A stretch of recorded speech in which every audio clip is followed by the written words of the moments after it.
El 11 dice, el diablo entonces le dejó y aquí vinieron ángeles y le servían.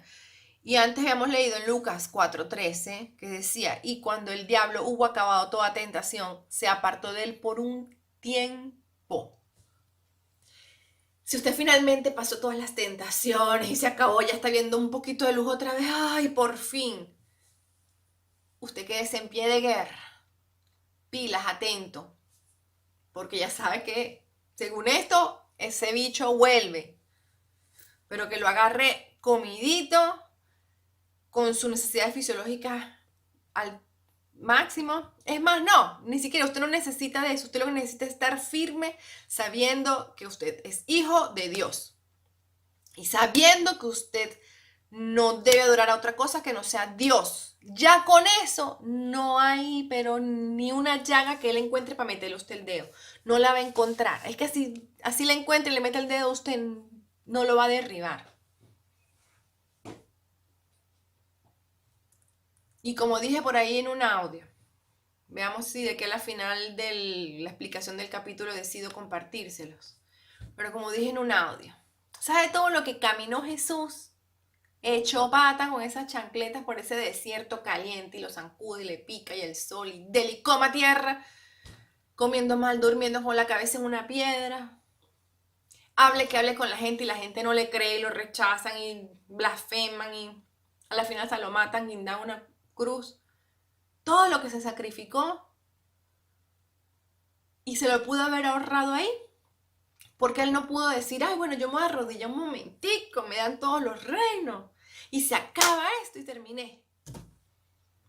Si Jesús decidió hacer el percurso, el camino que hizo, todo ese sacrificio, si Jesús decidió hacerlo y no arrodillarse delante del diablo, es porque, mire, no digamos arrodillarse del diablo, sino arrodillarse delante de una cosa que no sea Dios. Si usted lo hace, es tan grave que Jesús decidió meterse por aquí. ¿Mm? Yo le digo a usted, mire, ¿usted qué prefiere? Que yo agarre ahorita y lo clave en una cruz. O se arrodille un momentico ahí donde está la estatua, la imagen, el pajarito, el sol, la luna. ¿Y usted qué hace? Usted no lo hace. Usted va y se clava en la cruz. Ta, ta, ta, ta. Imagínese. Así es nuestro Señor Jesús. Ok. Versículo 12. Cuando Jesús, ahora vamos a hablar, Jesús principia su ministerio. Este es el título. Dice, cuando Jesús oyó que Juan estaba preso, volvió a Galilea y dejando a Nazaret, vino y habitó en Capernaum, ciudad marítima, en la región de Zebulón y de Neftalí, para que se cumpliese lo dicho por el profeta Isaías cuando dijo, tierra de Zabulón y tierra de Neftalí, camino del mar, al otro lado del Jordán, Galilea de los gentiles. El pueblo asentado en tinieblas vio gran luz, y a los asentados en región de sombra de muerte, luz les resplandeció. Después entonces comenzó Jesús a predicar y a decir, arrepentíos porque el reino de los cielos se ha acercado. Entonces aquí dice que cuando Jesús oyó que Juan estaba preso, volvió a Galilea. Y no le pasa por encima esto, pero todas estas cosas tienen un significado. Conseguí en Mateo 11, versículos 2 y 3, les leo. Y al oír Juan en la cárcel los hechos de Cristo, acuérdense que estamos en Mateo 4 y me estoy saltando para el 11. O sea que esto está pasando un pocote de días después que Jesús se devolvió a Galilea. Ya Juan tiene varios días en la cárcel. Entonces, Juan, estando en la cárcel, sucede esto, dice aquí, y al oír Juan en la cárcel los hechos de Cristo, le envió dos de sus discípulos para preguntarle, ¿Eres tú aquel que había de venir o esperaremos a otro? Ujú. Leemos hasta el versículo 6 y dice, respondió Jesús, les dijo, id y hacer saber a Juan las cosas que oís y que veis.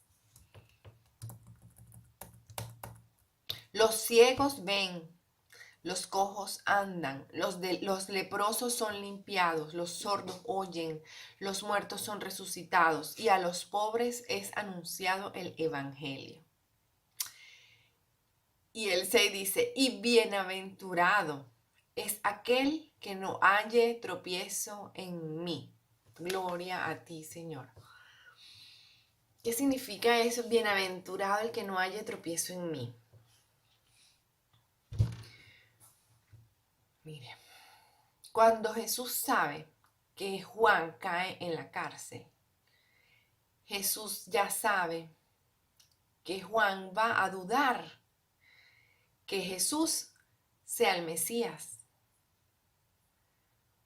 Porque Juan, ¿qué pudo pensar estando en la cárcel? Yo serví toda mi vida a un Mesías que después que yo le preparo el camino y viene y le está yendo bien, sabe que yo estoy en dificultad y no me viene a ayudar.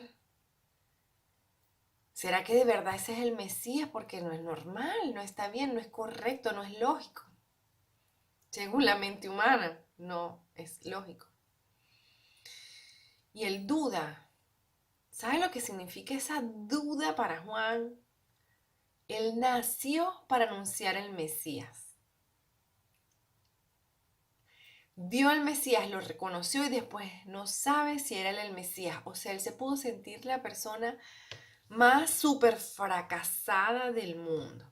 Eso no se puede comparar a uno que pierde una empresa o que pierde su patrimonio.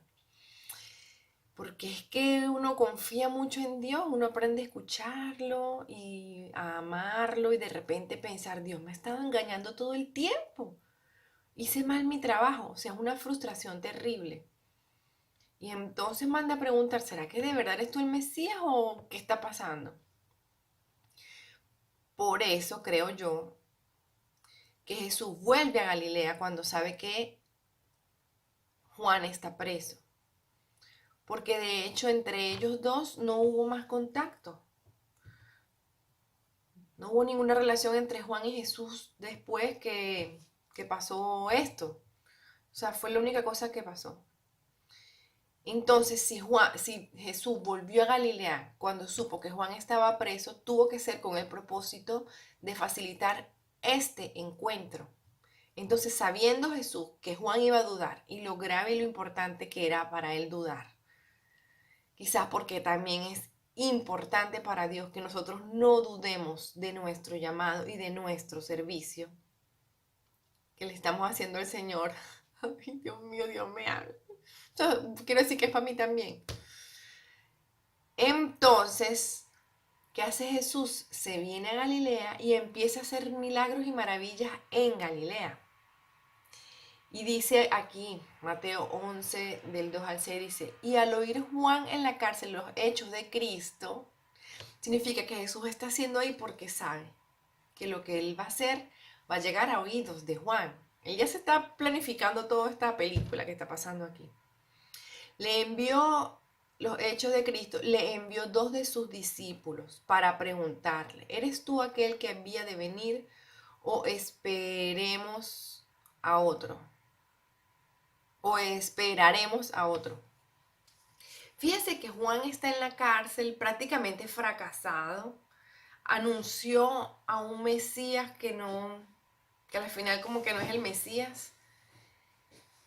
Y qué bonito es que todavía sus discípulos están con él. Eso es bellísimo. Ay, Dios mío. Qué hermoso es el amor de los discípulos hacia su guía espiritual, como se diga, profesor, maestro. Qué hermoso. Porque es así, cuando uno recibe enseñanzas de Dios, uno ama a la persona que le está enseñando. Así que espero que todos me amen. No, mentira, a mí no. Es irrelevante realmente. Ay, no, sí, bueno, está bien, está bonito que me quieran, pero yo no lo hago por eso, de verdad, absolutamente. Pero sí es bonito ver aquí cómo los discípulos están con Juan y no lo critican, no lo juzgan, no lo abandonan diciendo, este tipo nos enseñó puro cuento, eso que nos dijo no es verdad. En cambio, no, siguen con él. Es bonito. Y entonces se van los discípulos y le preguntan, ¿eres tú aquel que había de venir o esperaremos a otro? Y Jesús les dice, los ciegos ven, los cojos andan, los leprosos son limpiados, los sordos oyen, los muertos son resucitados y a los pobres es anunciado el evangelio. Jesús no les dijo, yo soy, sí, sí, yo soy el Mesías, no tienes que esperar a otro. Más bien le dijo, y bienaventurado es aquel que no haya tropiezo en mí. ¿Por qué? Pienso yo. Porque nosotros tenemos un concepto natural y normal de lo que Jesús debe hacer en nuestras vidas. Pero si Jesús no opera en nuestras vidas como nosotros creemos que debería operar, entonces hallamos tropiezo en Jesús. Dejamos de creer, es un tropiezo a nuestra fe, a nuestra vida de comunión con Dios. Si Dios no me sana, ¿por qué no me sana? No es justo que no me sane. Eso no está bien. Y te sale una raíz de amargura en tu corazón. Ahí hallaste un tropiezo en Jesús. Porque Jesús tiene su forma de trabajo que es diferente a la de nosotros. Así no entendamos. Hay que confiar que eso está bien. Pero considera lo siguiente. Que Jesús es tan bueno que Él sabe que vas a tener ese tropiezo y Él antes de que tú tengas el tropiezo, Él ya se ha acercado a ti y lo tienes cerca y está haciendo cosas sobrenaturales, especiales, para que cuando llegue el momento de tu confrontación, Jesús no es justo. Ya Él ha hecho todo alrededor para que cuando tú abras los ojos, que seguramente alguien te va a hacer el favor y te va a decir, mira, pero es que tú no te das cuenta de todas las otras bendiciones que tienes, no te das cuenta de lo que Jesús hace en tu vida, mira aquí, mira allá. En ese momento tienes que ver y hacer viva esta palabra que dice, bienaventurado el que no haya tropiezo en Jesús.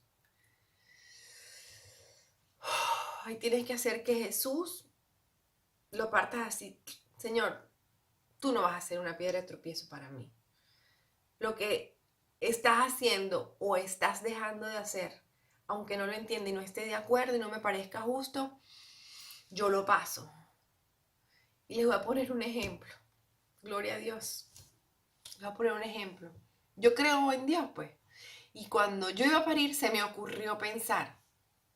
O sea, mire, yo pido unas cosas más raras, imposibles, porque creo que Dios puede hacerlo, ¿no? Y varias me las hace. Bueno, esa vez se me ocurrió decir, Señor, no quiero sentir dolor cuando vaya a dar a luz. Que ese es un momento difícil para las mujeres, ¿no? Bueno, resulta que parí y me dolió y bastante. Puede ser porque empecé a pedirlo muy poco tiempo. Era poco tiempo antes de parir que empecé a pedirlo. Pero el hecho es que me dolió tanto y cuando yo salí, tuve un segundo de reflexión así, pensé, Jesús, ¿por qué si tú podías quitarme este dolor no lo hiciste? Y casi me pongo brava con el Señor. Ay, tuve ese momento de reflexión, de iluminación del cielo y dije, mira Señor, como dice tu palabra, ni lo bueno, ni lo malo, ni lo profundo, ni lo de lo alto, ni no sé qué cosa, no me apartarán de ti. Y dije, Señor, no, mire, si yo sentí dolor, ¿sabes qué? No me importa. Eso no me va a apartar de ti. Eso no va a ser tropiezo para mi vida con el Señor. Lo que tú dejaste de hacer no va a ser tropiezo para mi vida con el Señor y para amarte a ti Jesús. Ese es un ejemplo que les quería compartir. Fíjate que el versículo siguiente dice, y dejando a Nazaret, vino y habitó en Capernaum, ciudad marítima, en la región de Zabulón y de Neftalí, para que se cumpliese lo dicho por el profeta Isaías cuando dijo, tierra de Zabulón y tierra de Neftalí, camino del mar, al otro lado del Jordán, Galilea de los gentiles. El pueblo sentado en tinieblas vio gran luz, y a los asentados en región de sombra de muerte, luz les resplandeció. Esta es una palabra que a mí me gusta tanto y la uso en oración bastante, porque yo que entiendo un poquito de las cosas espirituales, me di cuenta como la gente vive sus vidas tan ausentes, tan apartados, tan ignorantes, no saben pues de las cosas espirituales. Y o sea, los veo tan mal, tan secos, tan tristes, tan así pues. Y entonces yo oro con esta palabra y yo digo, Señor, pero es que todos así, todos en general están tan mal, tan secos, tan perdidos, tan ciegos, tan entenebrecidos, es la palabra, tan entenebrecidos. Y analizando esta palabra dice, están asentados en región de sombra de muerte. Asentados es como que te quedaste a vivir ahí. Una región de sombra de muerte. Usted dice, en una región donde está la sombra del árbol. Es porque hay un árbol plantado y hay una sombra que se refleja en el piso y ahí la gente está, acampó ahí, se quedó ahí. Si usted está sentado en región de sombra de muerte, ¿a quién tiene aquí al lado? ¿Quién es el que le está haciendo sombra? La muerte. ¿Sabes qué es eso? ¡Ay, qué cosa tan horrible!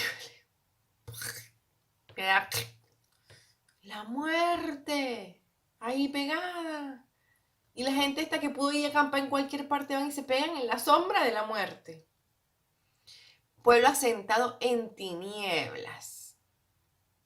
Caminaron y no vieron más, no vieron de la punta de la nariz para allá, no vieron más. Entonces, bueno, nos quedamos aquí. Y ahí se quedaron a vivir ahí, en las tinieblas. Por supuesto, y la gente ni siquiera se acuerda que eso es tiniebla y no se acuerda que había luz en otro lado. Porque si lo dice la palabra en alguna parte donde lo estudiamos, creo que al principio, que decía que las ovejitas que estaban perdidas ya ni se acordaban de su redil.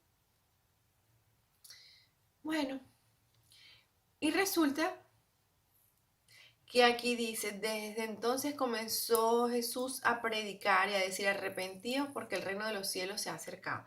Ya va. Para que se cumpliese lo dicho por el profeta Isaías cuando dijo, tierra, Zabulón y tierra es el camino del mar, al otro lado del Jordán, Galilea de los gentiles. El pueblo sentado en tinieblas vio gran luz. ¿Cómo hizo ese pueblo para ver una gran luz?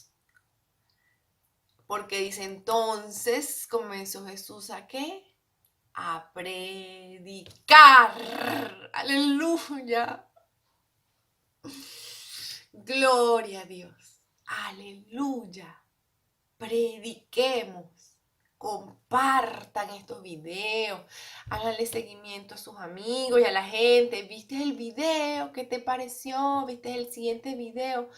Porque así vamos a hacer crecer la luz sobre nuestra comunidad, en nuestras familias, en nuestro trabajo. La luz nos va a resplandecer porque estamos viviendo en ciudades entenebrecidas. La gente no ve. Tienen sus opiniones. Y yo estoy de acuerdo. Cada quien piensa como quiere y yo tengo derecho a pensar. ¿Qué están pensando? Ellos se están imaginando lo que está, pero no ven nada. Entonces, hagamos resplandecer la luz. Si aquí está la muerte y la muerte le da sombra, no importa, usted mete aquí la luz. ¿Cómo hace usted para hacer resplandecer una luz? ¿Será que se mete entre entre la muerte y la gente y hace resplandecer la luz. Porque si la gente está aquí, la muerte está aquí y la luz sale aquí, sí, resplandece también. Y si se mete de este lado, resplandece mejor. El hecho es que resplandece. Bueno. Arrepentidos, ¿qué decía Jesús? Arrepentidos porque el reino de los cielos se ha acercado. Lo mismo.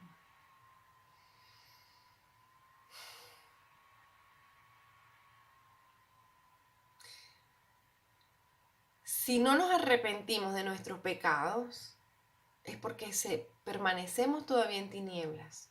Y es porque estamos bajo la sombra de la muerte.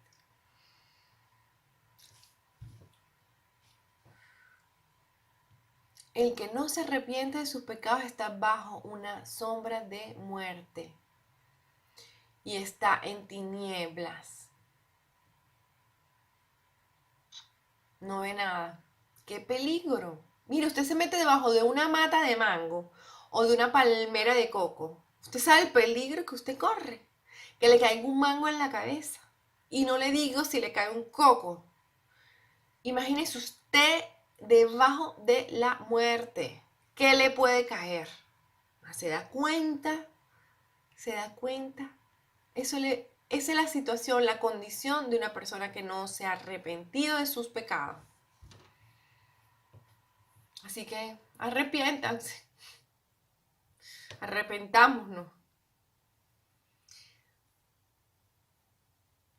En Marcos, capítulo 1, versículo 15, al finalcito, hablan también de esta misma historia y él agrega que Jesús dijo y acepten con fe sus buenas noticias, o sea, las buenas noticias del reino, acéptenlas con fe. Dios no da por descontado que la gente le va a creer, sino que encima les da un empujoncito y les dice, acéptenlo con fe. Versículo 18. Andando Jesús junto al mar de Galilea, vio a dos hermanos, Simón, llamado Pedro, y Andrés, su hermano, que echaban la red en el mar, porque eran pescadores. Y les dijo, venid en pos de mí, y os haré pescadores de hombre. Ellos entonces, dejando al instante las redes, le siguieron. Mire, una cosa que he visto en la Biblia, y estén atentos de aquí en adelante, es que las personas que Jesús llamó para que le siguieran eran personas que estaban ocupadas, estaban trabajando. Ellos echaban las redes no como hobby, sino porque ellos eran pescadores. Ellos estaban en su plena tarea. Si ellos no estaban descansando, era porque les hacía falta pescar más. No habían terminado de pescar. Entonces, cuando Jesús los llama, a ellos no les importa ni siquiera abandonar su trabajo. Si usted tiene una meta, voy a pescar esto, es porque necesita esto para comer y esto para vender. Y esto que necesita vender es porque necesita esa plata para comprar otras cosas o porque tiene unas expectativas de ahorro o porque tiene que pagar deudas, no sé. Y muchos recibimos el llamado de Dios para servirle a Dios. Pero decimos, ay, ahorita no puedo porque tengo que trabajar. ¿Cómo no voy a trabajar si tengo que pagar? ¿Cómo no voy a... Es más, por eso el Señor nos llama a que no tengamos deudas. Nosotros no debemos tener deudas. Nosotros somos llamados a prestar, no a pedir prestado. Así que olvídese de lo que le dije. Si usted debe plata, páguela. Porque no debemos deber dinero. No sé si la Biblia dice que no se endeude, pero ¿cómo hace para comprar casa y carro? ¿Que el crédito? ¿Qué tal? Sigamos estudiando, pero me parece que el llamado es a no pedir crédito, no pedir plata, no deber plata. Porque lo que sí me acuerdo es que nosotros debemos prestar. Vamos a ser nosotros los que prestamos. ¿Y será que hay que predicar prosperidad? ¿Cómo presta si no tiene plata? O de lo poquito que tiene presta. Vamos a seguir estudiando. Pero una cosa es cierta, que si esta gente todavía estaba trabajando, era porque no habían alcanzado la meta. Y muchos cuando recibimos el llamado decimos, no, no, porque yo tengo que trabajar, yo no he alcanzado mi meta. Y fíjese que ahora ni siquiera nos llama Dios a que estemos tiempo completo así de una vez con Él, sino gradualmente. Y ni siquiera gradualmente lo aceptamos. Ni siquiera gradualmente aceptamos el compromiso de atenderlo un poquito, un ratico cada día. Y un poquito más, 2 días a la semana. Mete usted el domingo y otro día a la semana para ir a la célula, al grupo en casa, al estudio bíblico con los amigos o a predicarle a alguien más. Y les dijo, venid en pos de mí y os haré pescadores de hombres. Ellos entonces, dejando al instante las redes, le siguieron. Otra, 21.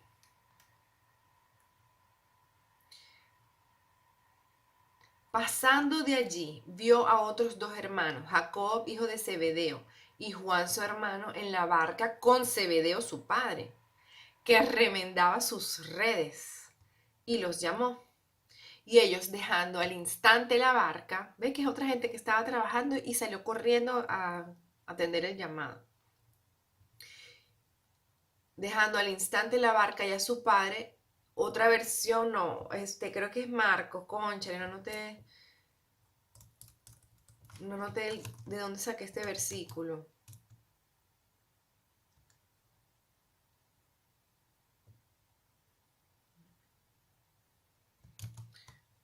Vamos a buscarlo.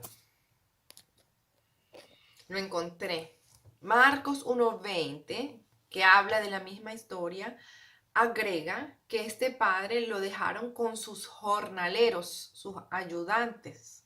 O sea que ellos tenían empleados. Bueno, aquí considero una cosa. Ellos estaban remendando las redes. Es una cosa importante porque las redes es su herramienta de trabajo. Si ellos tienen las redes rotas, no pueden pescar. Están en dificultad. Y aún así, ellos siguieron a Jesús. No es que, ay, tengo problemas en la empresa, tengo que resolver el problema que tengo y después que yo resuelva, después que yo no tenga problemas, voy a seguir a Jesús. No, ellos dejaron eso así como estaba. Pero fíjense que no dejaron al papá solo, botado y abandonado, con ese poco de redes ahí todo perdido. Ellos tenían trabajadores. Y seguramente no eran cualquier trabajador. Seguramente era gente de confianza y muy capaz. Lo suficientemente capaz como para dejarles a su papá. Y dejarles ese problemón que tenían esas redes rotas, las estaban remendando. Significa que ellos no eran indispensables para resolver eso. Significa que son gente bien organizada, eficiente, que hacen su trabajo con excelencia. Si van a contratar a un empleado, que dé la talla. Haga una buena selección de empleados. Prepare a sus empleados, enséñalos porque ellos no vienen aprendidos. A veces llegan que saben más que uno, pero muchas veces hay que prepararlos y sepa quién va a preparar. Hay unos que no sirven para que trabajen con usted, entonces mándelos, ayúdelos a buscar otro trabajo, es más. Si usted tiene la oportunidad, ayúdelo a buscar otro trabajo, pero no lo deje ahí para hacerle un favor, porque es un problema más bien. ¿Sabe qué feo? Cuando uno trabaja en una cosa para la que uno no es bueno, eso es frustrante y hace daño. Ayúdelo a buscar otro trabajo y usted ármese con un equipo de trabajo de gente eficiente y responsable y excelente y de confianza. Al punto que usted no tenga que estar en su empresa para que funcione bien. ¿Saben qué? Hay una persona de la familia muy allegada a mí que me decía, ay no, Claudia, pero es que tanto habla de lo mismo y que Dios, y ay, que la fanática, que eso es fanatismo, ¿qué tal? Y resulta que Dios le hizo un milagro y ella vio cosas sobrenaturales y no puede ser, ¡ay! Empezó a creer. ¡Wow! ¡Qué maravilla! Sí, ella empezó a creer. Y un día fuimos a visitar a una amiga que la señora estaba enferma de una cosa terminal, triste, fea. Y esa persona esa persona que le digo que estaba recibiendo esas enseñanzas, le dice, mira fulanita, pero es que ¿por qué tú no vas para la iglesia? ¿Y por qué tú no haces esto? Mira que Dios hace milagros y que eso es de verdad, aprovecha, hazlo. Mira, primera vez que esa persona hablaba así. ¿Y sabe qué le dijo la amiga? Le dijo, ay no, fulanita, es que yo no soy fanática de eso. Se quedó así como que, me dijeron fanática a mí. Ay, pues sí, que la gente sí es boba. Ay, ojalá y fuéramos todos fanáticos.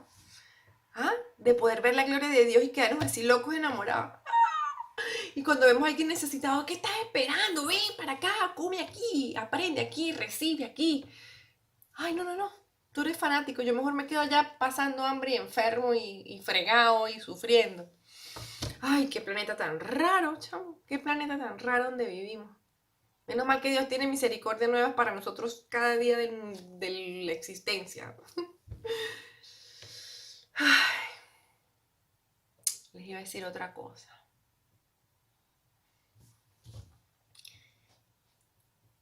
Aprendí una cosa bien bonita de una amiga y que ella la aprendió de su amigo. Y es que, mire, que nos digan fanáticos es un insulto, porque nosotros no somos fanáticos, porque los fanáticos están sentados allá arriba en las gradas haciendo ¡guau! ¡Gol! ¡Home run! Pero nosotros no estamos sentados en las gradas. Nosotros estamos dentro del campo, bateando, jugando, gol, combatiendo, trabajando, sudando, esforzándonos, gozándonos. ¿Quién goza más? ¿El que mete el gol o el que está sentado allá arriba oyendo? No, mire, ser fanático es chimbo, no sea fanático. Véngase para acá a jugar. Vamos a hacernos deportistas. Dios les bendiga y que reciban mucha bendición en la continuación de Mateo 4. Y nos vemos en Mateo 5.